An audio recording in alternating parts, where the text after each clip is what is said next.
News channel. Now to discuss the bailout that's been given to the SABC, we're now joined on the line by the director at Media Monitoring Africa, William Bird.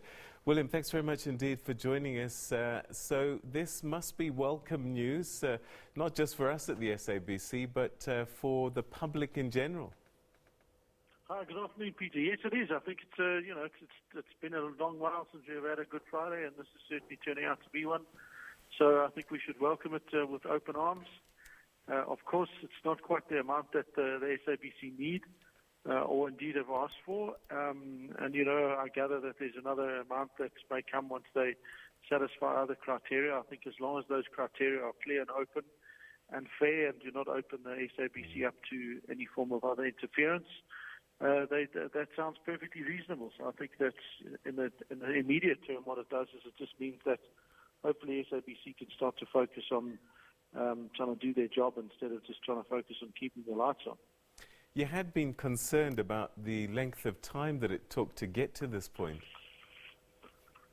Yes, I think that we've known for over a year that the SABC has been in dire financial straits, so it is a real pity that it's taken this long to get to the point where they actually have some real commitment in terms of the bailout. And there have been a number of promises along the way, and it's really unfair that other big entities get significantly more and they don't seem to have any requirements placed on them to deliver anything other than perhaps a promise that they'll get rid of the money even faster next time.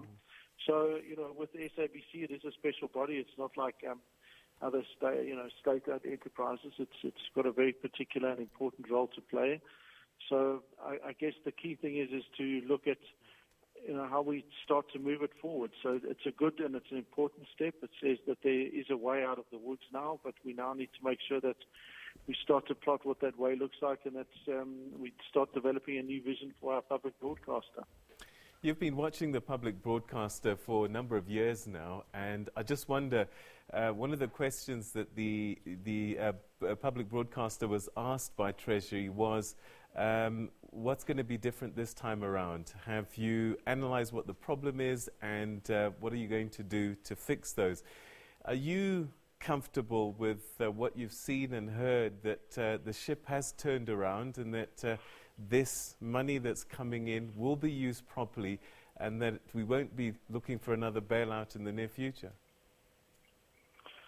So look, South Africa is a difficult place to say anything with any level of predictability, given how fast things can change. But if we maintain the current position where we have an independent board and we've got skilled, highly competent senior executives, and we are able to build, continue to build credible media and bring on local content, there's no reason why the SABC, even in its current form, shouldn't be breaking even. I think that we've got an even brighter future if we can start to look and say, well, what are the opportunities presented by the emerging digital reality, and what does that mean for how the SABC needs to shape up? So, the potential, I think, now is very real that the SABC can go on to and achieve incredibly great things like our country can. But just like our country, if some things go wrong, it could easily just go south quite quickly, which is why we need to make sure that we keep a close eye on all of these things. We need to continue to push for ongoing editorial independence, and we need to continue to make sure that we support our public broadcaster. All right, so William Bird, we're going to leave it there. Thanks very much indeed. That's William Bird, who's the Director of Media Monitoring Africa, giving us his thoughts about the bailout that the SABC has received. The first tranche, which is 2.1 billion of the 3.2 that it was seeking, but Treasury says that the other 1.1 will be given in due course as soon as some of the other preconditions have been met. All right, let's move on to sport now. And Palace is standing